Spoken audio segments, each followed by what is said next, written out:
Good morning. I've been learning how to camp and try and survive on my own. I want to give you some information, might help you out in the process if you're trying to figure some of this stuff out on your own. Actually, the best lessons I've learned are the most profound lessons I've had to learn the hard way. Not the easy stuff. I think if I went and I read a book about every last thing, and I didn't experience some of the pain and extreme hardship that I've had to face to learn some of these lessons, they probably wouldn't be as solid in my head as to how necessary these specific things are. I probably would take it for granted and neglect it at a key point in time and lose and not take it as seriously as it should be. Right now, I'm in basically in a ocean environment. There's a lot of stuff that people get incorrect when they are trying to learn how to live this kind of lifestyle, learn how to live outside, basically. They get their priorities. Your priorities are completely different than living in an urban area. What I've found, basically, what I've learned from this experience is that there are several things that are of utmost importance. Probably the number one thing is your feet. I tend to go without shoes. What I've noticed is that the reason I go without shoes is several fold.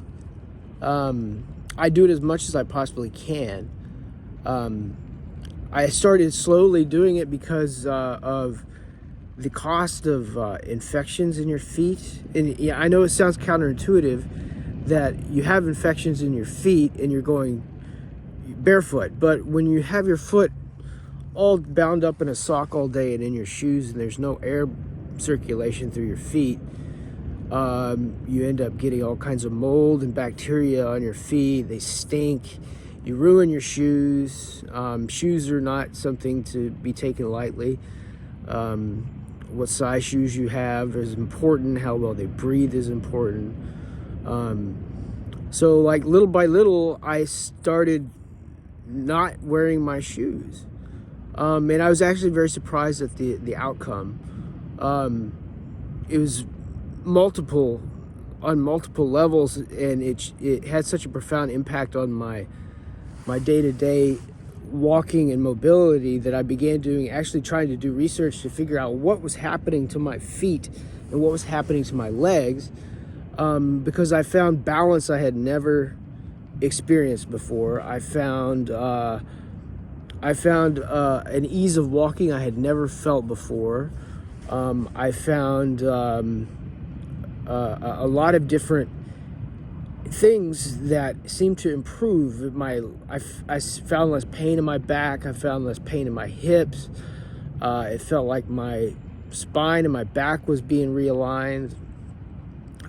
So I started doing some research, and you have all these little muscles in your legs, and you have tons of your feet are really, really sensitive. And so when you put shoes on and you start walking around, you don't really feel the ground at all. So like your feet are designed to toughen up. So like if you're in a living situation, like one of the most, if you're living outdoors or if you're an outdoorsman, like one of the most important things you could actually do is toughen your feet. And it was probably the most painful experience one of the most painful things I've ever gone through. It took probably 2 to 3 weeks of daily pain to get a good callus on the bottom of my feet to where I can walk around now. Now I can walk around on fairly hard stuff. I still can't go through thorns and any kind of material there is. One reason we have shoes, that we've had shoes in the last 100 years is because, the human body is just not made to deal with metal. It's not made to deal with glass. Those things don't exist in nature, so our skin's not that thick. But shoes in general, I've come to be a firm believer that shoes in general are really very unhealthy for your body. My feet are 10 times healthier without shoes. I do wash my feet. I wash my feet honestly 8 times a day, and I'll do an antiseptic wash every couple days. But I started noticing that my balance was improving so dramatically. So when I started watching my feet, when I was doing I started walking in a more narrow fashion, and I started watching my feet. You know, your legs kind of move back and forth to maintain balance. And what happens is when you wear shoes, is you no longer have to do that kind of wobble back and forth, and those muscles begin to atrophy, and you got hundreds of muscles on your legs.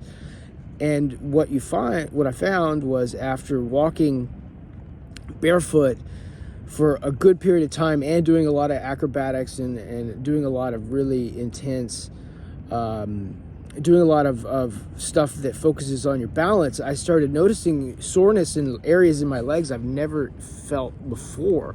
So I'm guessing that those muscles atrophied, and that those muscles basically just went away from the use of shoes.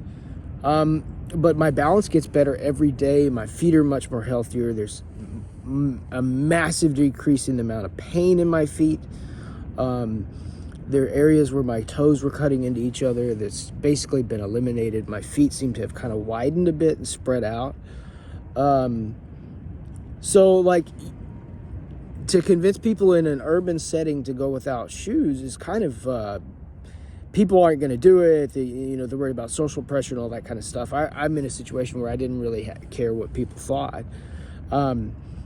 I've had people kind of mock me, saying, "Oh, look, he's trying to be a tough guy," or something like that. But it's not really the case. It's just a matter of the cost benefit of having wet feet and having fungus and bacteria on your feet, as opposed to going barefoot. And I've noticed some people actually kind of mimicking me, and I kind of chuckle, and I see them starting to do really difficult stuff right out the gate, and there'll probably be some injuries. You don't understand, it's a very slow process, and I carry a lot of medical stuff with me, basically to attend to any kind of issues that I can have along the way. And I started basically very slowly. You start out and you start walking very, very, very slowly. You pay very close attention to things on the ground, and even like glass and nails and hard metal and all kinds of stuff. When you see it you walk very slowly. You see it on the ground. You feel your feet, and you can actually walk relatively safely if there's sufficient light. Like, there's a few places that you should never walk without shoes. Is the bathroom, obviously. So you should always have shoes with you. You obviously don't want to go walking around too much at night. Like, at first I did a lot of walking at night without shoes, and then I realized, maybe that's not too smart. Even though I'm staying in a real sandy environment, maybe there might be some glass that I don't run into. So it's kind of a daytime thing. For me, unless there's sufficient light to see an area that I haven't been. And you can actually see a lot without a flashlight at night if you train yourself to do it. But foot health overall, the way nature made your feet over millions of years of evolution is correct. Shoes, while they do serve a vital purpose, I'm telling you, there's no difference. If you want to improve your balance, you want to realign a lot of your body, you want to help your hips and your back, you want to help your balance, you want to increase your mobility, you want to increase your speed. Start really, really, really slow, and you're going to be in a lot of pain for a few weeks. And every day, just increase it. And don't try and run before you can walk. Go really slow. Every day, a little bit more. And you can walk very safely without shoes, because you learn to be very careful. And shoes allow you to push the limits beyond what your body's designed to do. And naturally in nature, I think people probably moved a lot slower than we do with shoes. You know, pre-market, people probably moved through their environment a lot more slowly, a lot more carefully. But then again, they didn't have to deal with glass and steel, and because after a while you get to a point where you really don't have to look down. But you know, the human body doesn't deal with metal and glass, and those things haven't been around except for the last couple hundred years. But I'm surprised every day. You know, I mean, I can walk through wood and rocks and stuff like that. But anyway, that's my video for today.